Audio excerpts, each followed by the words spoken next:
pars quand? Je pars en Haïti dans une semaine. En fait, Tu vois, il n'y a pas d'hasard. la Guadeloupe, c'était juste une escale technique puisqu'il y a des amis qui ont souhaité que je fasse une conférence sur le rôle de la femme dans l'histoire de l'Afrique. Donc, je suis passé en Guadeloupe pour faire 2 conférences et là, je me rends en Haïti. Et je pense que je ferai le tour des universités pour en parler en présentant des preuves irréfutables. Parce que ce que les gens ne savent pas dans la Caraïbe, d'ailleurs, il y a un problème de connexion puisqu'il n'y a pas assez de bateaux pour faire cette connexion.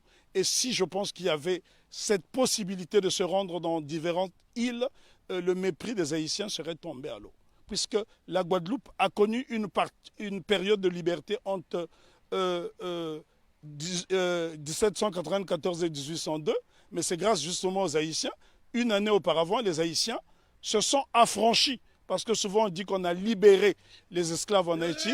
Les Haïtiens n'ont jamais été libérés. Ils se sont affranchis tout seuls avec la machette. Donc voilà pourquoi Non, mais les Haïtiens sont les premiers Africains déportés dans la Caraïbe qui ont brisé les chaînes de l'oppression.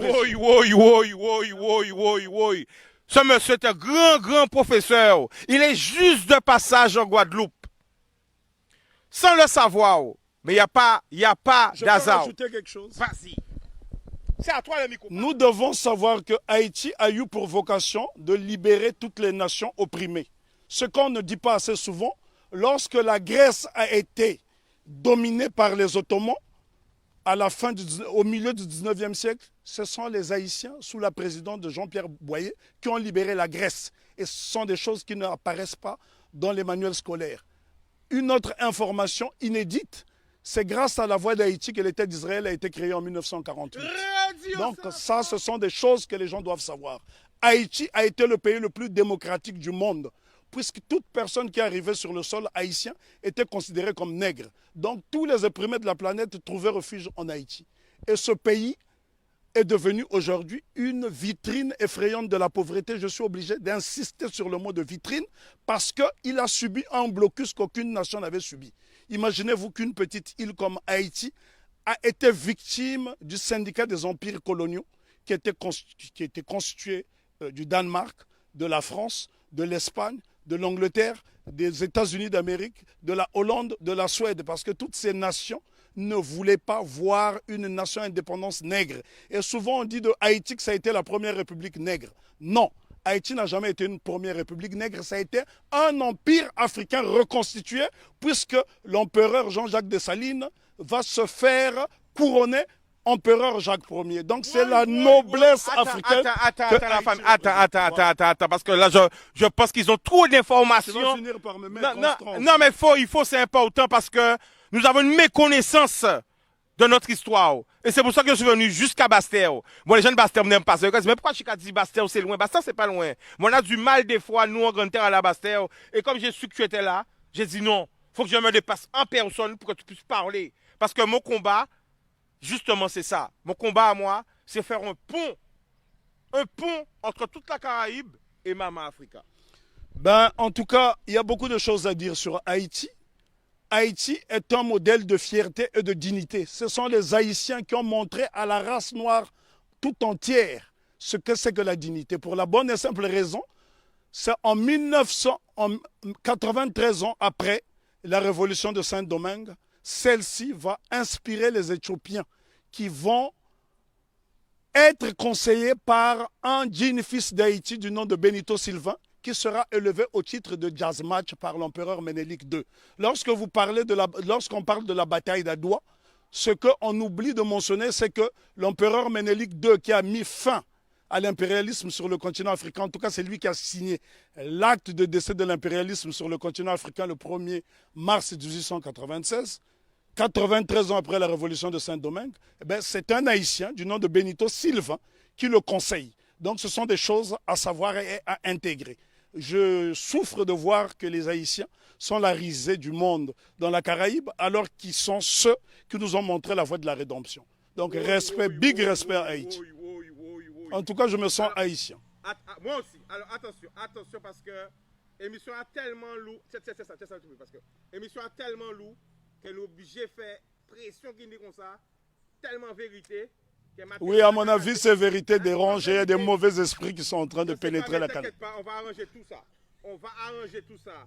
Ok, on va arranger tout ça. Salut à Haïti, hein, je suis en Guadeloupe, j'arrive. Voilà, tu vois, je ne sais même pas que tu allais. Voilà, on va arranger tout ça avec la grâce. Ok, eh bien, tout marche bien. Alors, vas-y. Alors, pourquoi justement nous avons, nous, tout près comme ça d'Haïti, on a cette méconnaissance de l'histoire? C'est tout simplement parce qu'on a isolé la Guadeloupe et la Martinique pour ne pas que l'exemple d'Haïti fasse tache d'huile dans la Caraïbe. Voilà la crainte. Parce que Haïti a été une nation prospère. Il faut visiter Haïti pour se rendre compte. Lorsque vous voyez Haïti, Haïti est avant tout le symbole du panafricanisme, puisque le second chef d'État d'Haïti, c'est l'empereur, plutôt le roi Henri Christophe, qui était originaire de Grenade. Donc Haïti a eu pour chef d'État un homme de la Grenade et qui a été l'un des principaux bâtisseurs, qui a créé le Palais de la Monnaie, qui a bâti 15 châteaux, qui a bâti 4 forteresses, notamment la citadelle Henri, qui est le plus grand fort des Amériques. Et ce bâtiment est tellement beau qu'il faut le voir depuis le ciel pour en apprécier, pour apprécier l'ouvrage d'art que c'est. Parce que n'oubliez pas que deux édifices essentiellement ont défié le temps. La citadelle Henri et le palais de Sans Souci, qui avait 365 portes et fenêtres. Ça veut dire que le roi Henri Christophe pouvait se permettre d'ouvrir une porte, une fenêtre par jour pendant toute l'année. Et c'est pour vous dire à quel point, et les architectes étaient tous noirs. Si vous allez par exemple dans la ville de Kenskoff, vous trouverez le fort Alexandre et le fort Jacques qui sont reliés par un tunnel, et c'est à 1200 mètres d'altitude. La question qu'on doit se poser, comment les Africains déportés à Saint-Domingue ont pu construire ces édifices qui ont défié le temps. Aujourd'hui, lorsque vous voyez un cyclone dans la Caraïbe, il suffit d'un petit cyclone pour que les maisons s'envolent, alors que les Africains ont fait exploser leur génie pendant la période de captivité. Bien que les Haïtiens se sont affranchis dès 1793, parce qu'il ne faut pas croire à ce que les historiens disent en faisant croire que les Haïtiens ont été libérés. Non. Lorsque les négriers sont arrivés, les Haïtiens étaient déjà libres, puisqu'ils avaient lancé ce fameux slogan « Coupez tête, boulet caille ». Et il y a un homme dont on ne parle pas, on parle souvent de Toussaint Louverture, qui fut le plus grand des généraux nègres de tous les temps. On parle de Jean-Jacques Dessalines, je dis béni soit leur nom pour l'éternité, mais seulement il y a un jeune colonel qui s'est battu âprement lors de la bataille de Vertières, c'est Capois-la-Mort, François Capois-la-Mort, qui a défié les canons de l'insolence, les canons de l'arrogance en disant « j'aime la mort ». Et Capois, on le retrouve sur le billet de Sangourde en Haïti. Ce sont là des éléments essentiels que nous devons connaître afin d'aller vers l'émancipation définitive. Alors, en résumé, pour parler d'Haïti. On ne peut pas résumer l'histoire d'Haïti, elle est trop belle, elle est trop grande, elle est trop belle. L'histoire d'Haïti, oui, on ne peut pas résumer l'histoire d'Haïti. Haïti, on doit en parler avec passion. Moi, je suis né sur le continent africain, mais je suis né au Congo, mais ce sont les Haïtiens qui m'ont montré le chemin de la liberté, parce que lorsque le Congo, aujourd'hui dit démocratique, accède à l'indépendance le 30 juin 1960, la Belgique tente de saboter l'indépendance de cette jeune nation. Et ce sont les Haïtiens qui vont venir par souci de panafricanisme aider le Premier ministre Patrice Lumumba, qui malheureusement sera assassiné 6 mois plus tard. Ce sont les Haïtiens qui ont brisé le blocus de la France en Guinée. Ce sont les Haïtiens qui ont bloqué le blocus de la Belgique en République démocratique du Congo. Donc nous sommes redevables tous en Haïti. Alors la famille, attention, je vais te stopper parce que tout ce que tu dis là, moi personnellement, je n'étais pas au courant et je pense qu'il y a beaucoup de personnes qui ne sont pas au courant. Mais le problème, ce n'est pas seulement de le dire, il faut le prouver parce que j'ai une base de données assez solide et j'ai assez d'éléments pour le montrer. Quand vous voulez, invitez-moi, je vous ferai un exposé dense sur Haïti. Il nous faudra 2 jours parce que lorsque je parle d'Haïti, je suis dans un temps second. Je suis en transe. Mais pourquoi? On ne peut pas parler d'Haïti de façon légère parce que cette révolution est la première depuis que nous avons perdu l'initiative historique. C'est la première qui est victorieuse parce qu'il y a eu des révolutions aux États-Unis. Il y en a eu au Brésil, notamment avec la création du Quilombo de Palmarès au Brésil avec Zumbi.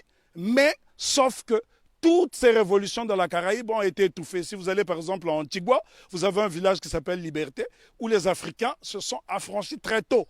Mais toutes ces tentatives de souveraineté n'ont pas été concrétisées. Donc ce sont les Haïtiens qui vont pérenniser. N'oublions pas que Haïti sera envahi pendant 29 ans par les États-Unis d'Amérique pour punir cette nation d'avoir vaincu les Blancs.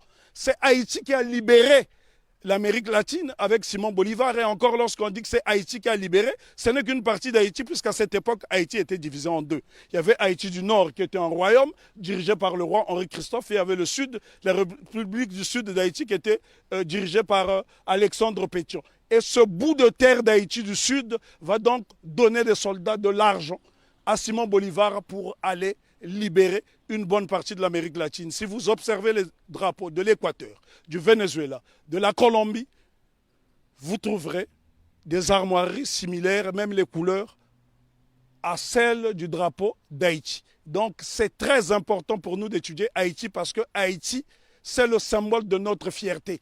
Et les gens dans la Caraïbe doivent intégrer cette notion. Si les Haïtiens n'avaient pas lancé ce slogan « Coupé tête boulet caille » qui a fait trembler le monde entier, ben, probablement que l'abolition de l'esclavage aurait eu lieu peut-être plus tardivement. Est-ce que tu peux nous donner des exemples de pays? Parce que là, on est en direct. L'exemple que je peux vous donner. Quel pays a été aidé par Haïti? Ben, le Congo, pays dont je suis originaire, la République démocratique du Congo a été aidée par Haïti parce qu'en 80 ans de colonisation belge, les Belges n'ont même pas été fichus de former une dactylographe. Et la première dactylographe qui va dactylographier le discours de Lumumba, c'est Suzanne Peck, qui est la mère de Raoul Peck. Donc Haïti est au cœur de notre émancipation. Haïti a aidé l'Éthiopie, Haïti a aidé la Grèce de se libérer. Là, je vous parle de l'Europe. Haïti a aidé la Guinée. Haïti a toujours été au cœur de notre lutte. L'exemple le plus simple, lorsque vous arrivez à Cuba, sur les bords du Malecón, vous trouverez un grand monument qui est dédié à Antonio Maceo. Très peu de gens connaissent ce héros qu'on appelait à l'époque le Tito de bronze. Lui-même qui est le véritable père de l'indépendance de Cuba. On vous parle souvent de José Marti, mais en vérité le père de l'indépendance de Cuba, celui qui a lancé les hostilités contre les Espagnols, c'est Antonio Maceo. Lui-même a été formé en Haïti. Donc Haïti, si vous allez à Cuba, les Haïtiens sont très respectés. Il y a des localités entières où on trouve des Haïtiens. Il n'y a que dans la Caraïbe francophone où on voit ce mépris. La raison est que Haïti a vaincu le maître. Et quand on a vaincu le maître, les serviteurs finissent par avoir la haine de celui qui a vaincu le maître. Parce qu'on ne peut pas comprendre que les Haïtiens et les Guadeloupéens ont le même patrimoine génétique et que ces mêmes frères et sœurs de cette partie de la Caraïbe puissent avoir du mépris pour les Haïtiens. Les Haïtiens sont ceux-là qui incarnent la noblesse. Lorsqu'on parle de la pyramide, ceux qui sont au sommet de la pyramide, ce sont les Haïtiens et puis les Éthiopiens parce qu'ils ont été des nations invincibles. Imaginez-vous que les Haïtiens ont combattu une armée motorisée rien qu'avec des armes rudimentaires. Au point où Maitland, gouverneur britannique de la Jamaïque, viendra supplier à Toussaint Louverture de lui remettre un bateau. Haïti avait l'une des armées les plus puissantes d'Amérique. Et c'est un Haïtien du nom de Jean-Baptiste Pointe du Sable qui crée la ville de Chicago, qui est l'une des plus grandes villes des États-Unis d'Amérique. Donc, respect.